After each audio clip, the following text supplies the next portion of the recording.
एक कॉन्सेप्ट होता है यूएस में स्टार्ट हुआ था जिसको बोलते हैं एलिवेटर पिच। हाँ एलिवेटर पिच में क्या होता है कि बड़े बड़े सीईओ से जब लोग मिलना चाहते थे तो मीटिंग तो मिलती नहीं थी, तो वो क्या करते थे, वो most of the people use to be on the top floor, तो वो उनके साथ एलिवेटर में घुस जाते थे। घुस जाते और थे। जब तक लिफ्ट वहाँ तक नहीं पहुँचते वो 30 से 60 सेकेंड उनके पास होते थे कुछ ऐसा बोलने के लिए कि उनको बिजनेस कार्ड मिल जाए, ताकि या फिर अपॉइंटमेंट सेट करने एक की मीटिंग मिल जाए उनके साथ। और उसकी बहुत अच्छी प्रेप होती थी। Yep. और यही होता है प्राइमरीली कि आप देखिए कम्युनिकेशन जो होता है it is 3 things: body language, tone of the voice and words. Yep. Phone 85% body language है मेरे हिसाब से, 10% टोन है, 5% वर्ड्स है। यही बात अगर मैं थोड़ी सी अलग सी आवाज़ में बोलूँगा तो लगेगा कि कौन बोल रहा है। Yeah, I agree. मुझे नहीं पता ये भी अच्छी लग रही है कि नहीं, but you get the idea. तो फ़ोन पे 85% तो है नहीं, तो आपके पास टोन है और आपके पास वर्ड्स हैं। Yeah. मुझे लगता है कि टोन सुपरसीड्स वर्ड्स, तो अगर आप उसको एकदम उल्टा कर दो तो होता है। मैं जब मीटिंग में भी जाता था तो मैं वेट नहीं करता था कि कोई आएगा और कॉफ़ी पूछेगा। मैं जाता था कि यार I am here to meet Gaurav, तो बोलते थे प्लीज़ बैठिए, sure could you just send me a coffee please. ठीक है, तो आप अपनी अथॉरिटी दिखाते थे। कि मैं इंपॉर्टेंट हूँ। या क्योंकि जो जो मेरे जैसे और लोग आएंगे शायद वो ये नहीं करते थे, तो उनको वेट करना पड़ता था या ऐसे कुछ करना पड़ता था। एंड ऑल्सो मैंने देखा है बहुत टाइम ना सेल्स वाले अपने आप को ही अंडर एस्टिमेट करते हैं।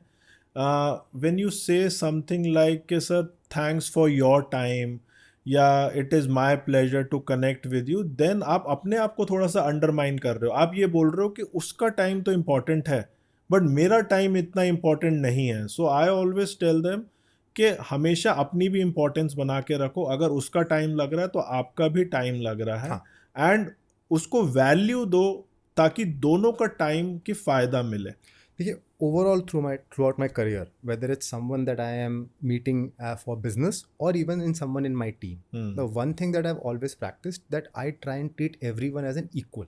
हाँ ठीक है, चाहे वो न्यू ज्वाइनी हो, चाहे हमारे ऑफिस के रिसेप्शनिस्ट हों, चाहे हमारे बॉस भी क्यों ना हो, उन्होंने हमें ये प्रिविलेज दिया था। और इवन अगर कोई हम किसी से बात भी अगर कर रहे हो तो हम सबको इक्वल की तरह से अगर ट्रीट करोगे तो वो कॉन्वर्सेशन ना बहुत ज़्यादा अच्छी हो जाती है। क्योंकि बंदा कंफर्टेबल फील करता है, ट्रस्ट करने लग जाता है। अपने आप को नीचे करेंगे तो ऑब्वियसली वो डिफरेंट चला जाएगा, वो आपको वेट कराएंगे, फिर आपका फ़ोन नहीं उठाएंगे। और अगर आप अपने आप को ऊपर दिखाएंगे तो फिर कर लेंगे, बट जहाँ उन्हें मौका मिला, हाँ वो हो जाता है। I think it is more about just knowing that you are also human, he is also human, you are equal, so let's just keep it at that. बाकी सब is situational.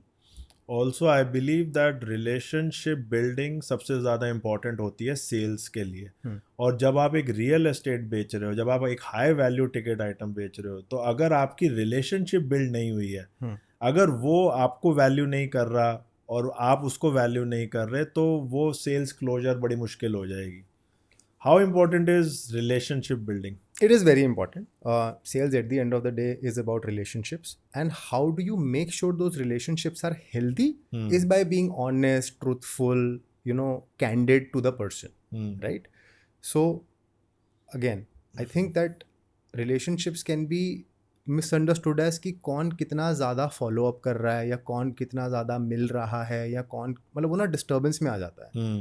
Relationship is about knowing that what is the other person comfortable with, so that I don't overpower myself. Yes. And it is across every relationship. मतलब अगर मेरा कोई दोस्त है, अगर उसको नहीं अच्छा लगता कि मैं रोज़ रात को उसको कॉल कर रहा हूँ, ठीक है, तो वो एक हेल्दी रिलेशनशिप नहीं बन पाएगा। तो I think it is more about knowing that what constitutes a good relationship, and I think that is to understand that how we are able to kind of match each others rhythm. क्योंकि कभी कभी क्या होता है कि मान लीजिए कि मैं एक एक्सट्रोवर्ट हूँ जो एक 5 मिनट की बात 15 मिनट की कहानी सुना के बताता हूँ, और अगला बंदा बहुत टू द पॉइंट करता है। कोई वो रिलेशनशिप, चाहे वो एक रियल एस्टेट का हो, पर्सनल हो, मैच ही नहीं कर पाएगा, राइट? तो रिदम मैच करना ज़्यादा ज़रूरी है। Relationship is an outcome of matching the other persons rhythm, I think so. Relationship वही लंबा चलता है जिसमें it is a win win for both. ठीक है, अगर आप किसी रिलेशनशिप में दूसरे का फ़ायदा उठाने की कोशिश करो तो वो रिलेशनशिप बहुत ज़्यादा लंबा नहीं चलता। True. especially in real estate and for business.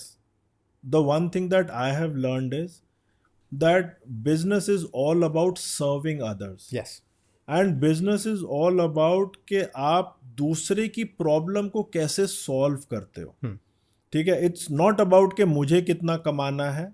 मैं जितने लोगों की प्रॉब्लम सॉल्व कर पाऊंगा और जितनी बड़ी प्रॉब्लम सॉल्व कर पाऊंगा, मैं उतना ही ज्यादा पैसे कमा पाऊंगा. बिल्कुल, वो एक आउटकम है. That is an outcome. Yeah. So relationship build होना चाहिए and it is real estate specially is more about serving. एक ना बड़ा अच्छा किस्सा है. एक बार मैं किसी के साथ मिला था, अगेन मिलते थे तो ये कुछ लर्निंग्स हैं. तो उन्होंने मुझे बड़ा अच्छा एक इंटरेस्टिंग मतलब तरीका बताया था किस तरीके से देख सकते हैं. तो उन्होंने बोला कि रिलेशनशिप्स ना 2 तरीके से वर्क कर सकते हैं. ए कि मैं तुम्हारा फ़ायदा नहीं उठाऊंगा, तुम मेरा फ़ायदा मत उठा. दूसरा कि मैं तुम्हारा बहुत ज़्यादा फ़ायदा उठाऊंगा और तुम भी मेरा बहुत ज़्यादा फ़ायदा उठा लो. ओके. तो उन्होंने बोला था कि मैं दूसरा वाला ओके. कि मैं तो बहुत ज़्यादा फ़ायदा उठाऊंगा, अब आप भी उठा लो. ठीक है. अच्छा. तो वहाँ मैं समझ में आ गया था कि यार it is not that one fit all, right, one size fits all. It is about the other person, right. तो उन्होंने बोला, मैंने कहा ठीक है. तो उन्होंने 1000 चीज़ें मांग ली, तो हमने 2000 मांग ली. लेकिन अगर ये रिलेशनशिप ऐसा होता ना कि वो मैं उनको सर्व कर रहा हूँ लेकिन वो मुझे सर्व नहीं कर रहे, तो फिर वो रिलेशनशिप लंबा नहीं चल सकता. क्योंकि वो फटीक आ जाता है. क्योंकि जैसे ही मैं कोई मुझे ऐसा मिलेगा जो कि मुझे बेटर सर्व कर रहा है, ये रिलेशनशिप अपने आप धीरे धीरे ख़त्म हो जाएगा. तो आप बिल्कुल ठीक कह रहे हो. और दूसरी चीज़ है कि I think trust and respect is like 2 things that are a part of every relationship. If you can establish trust which happens over time, but one can see through. And secondly is respect, and respect is not calling someone sir. Respect is not sending gifts on someone's wife's birthday. That's not respect. Yeah. Right. I think respect fundamentally comes from that, are you listening the other person? I think that is the best form of respect. Yeah. इंसान को पता चल जाता है कि यार ये मुझे सुन रहा है, ये समझ रहा है, या फिर बस चुप होके देख रहा है. तो I think if you can tell the other person कि मैं आपको समझ रहा हूँ, सुन रहा हूँ, आई थिंक उस टाइम पे इंसान को बहुत ज़्यादा रिस्पेक्टफुल फील होता है कि मेरी बात तो सुन ली. तीसरा जो मुझे लगता है कि मैं जो रूल हमेशा अपनाता हूँ वो ये है कि जिस मूड में इंसान मुझसे मिला है, उससे बेटर मूड में अगर मेरे से जुदा नहीं हुआ तो वो मेरा फेलियर है. अच्छा. हाँ, मेरे से मिलने के बाद आप अच्छे मूड में भी अगर आओगे तो ज़्यादा अच्छे में जाओगे. लेकिन मुझे ये होता है क्योंकि that is also a good part of the relationship, right. ताकि नेक्स्ट टाइम फिर मिलने का मन भी करे. प्रॉब्लम्स तो आती रहेंगी लाइफ में, दूर नहीं होंगी, लेकिन मेन है कि इंसान फील कैसा कर रहा है, राइट. तो वो कुछ भी करके आया हो या फिर किसी भी स्टेट ऑफ माइंड में हो, जब भी वो आपके पास आए, अगर आप उसको इंश्योर करो कि लॉजिकली मत बताओ, क्योंकि वो इमोशनली हाई है, आप उसको लॉजिक से समझा रहे हो, तो वो बोलता है भाई मैं तो इमोशनल बफर चाह रहा था, कंफर्ट चाह रहा था, आप मेरे को लॉजिक मिल रहे हो. तो मैं एक रूल हमेशा रखता हूँ कि आप जिस मूड में मेरे पास आए हो, मेरे से जब हम बाय बाय करेंगे एक दूसरे को, मेरा रोल है, मतलब मेरा रूल है ये, सॉरी, कि मैं बेटर मूड में आपको भेजूँगा.